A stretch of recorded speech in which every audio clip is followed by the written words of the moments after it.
Washington, this is VOA News.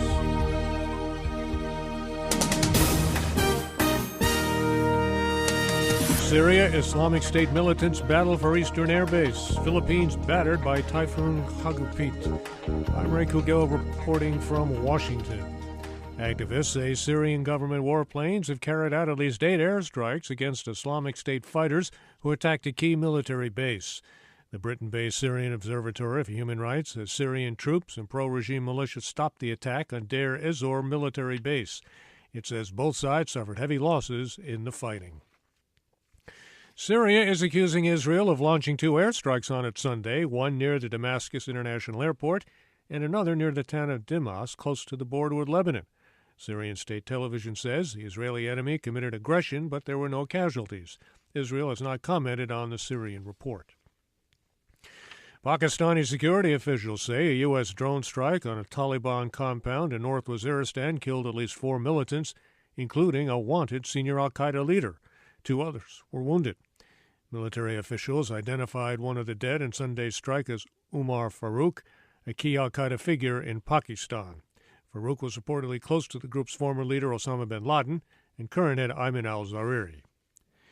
Departing U.S. Defense Chief Chuck Hagel told the remaining American troops in Afghanistan that they still have challenges to meet, even as their mission soon will shift from fighting Taliban insurgents to training Afghan troops.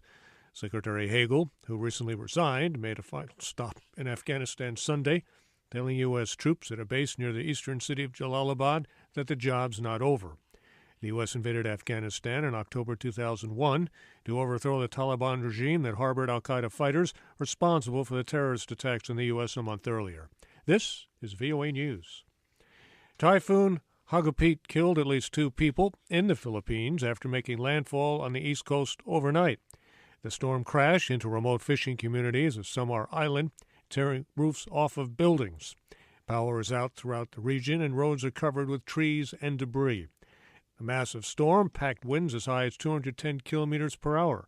Simone Orendine reports. The Philippine Red Cross says it continues to monitor Typhoon Hagupit's effects as state forecasters expect it to make landfall on several more islands.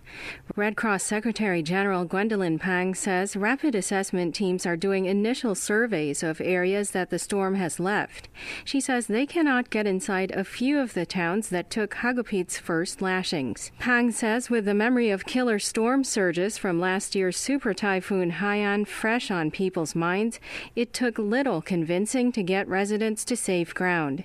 Simone Orendine for VOA News, Manila. More than 1 million people have been evacuated from coastal villages and areas prone to landslides and placed in temporary shelters. Germany's Chancellor Angela Merkel is bitterly accusing Russia of trying to meddle with the desires of Eastern European nations to join the European Union. Chancellor Merkel told Germany's Die Welt newspaper that Russia has created difficulties for Georgia, Moldova, and Ukraine after they made sovereign decisions to sign agreements with the EU. She said that Russia has broken a 1994 agreement guaranteeing Ukraine's sovereignty and territorial integrity. The United States sent 6 men who are being held at the U.S. military prison at Guantanamo Bay, Cuba, to Uruguay. The Pentagon says the 4 Syrians, 1 Tunisian, and 1 Palestinian will be resettled in Uruguay as refugees. All of them have been detained as suspected militants with ties to al-Qaeda, but were never charged.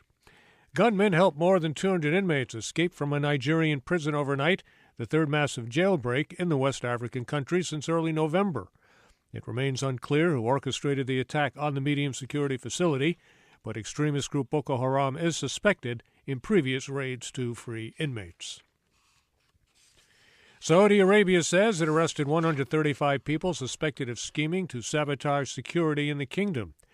The Interior Ministry says those arrested included 26 foreign nationals, among them 16 Syrians and 3 Yemenis. Riyadh says the detainees belong to suspected terrorist groups, with some of them having fought as insurgents in other countries and now planning to launch attacks inside Saudi Arabia. It says other suspects were accused of smuggling weapons into Saudi Arabia and hoping to raise money for terrorist groups. I'm Ray Kouguell in Washington. That's the latest world news from VOA.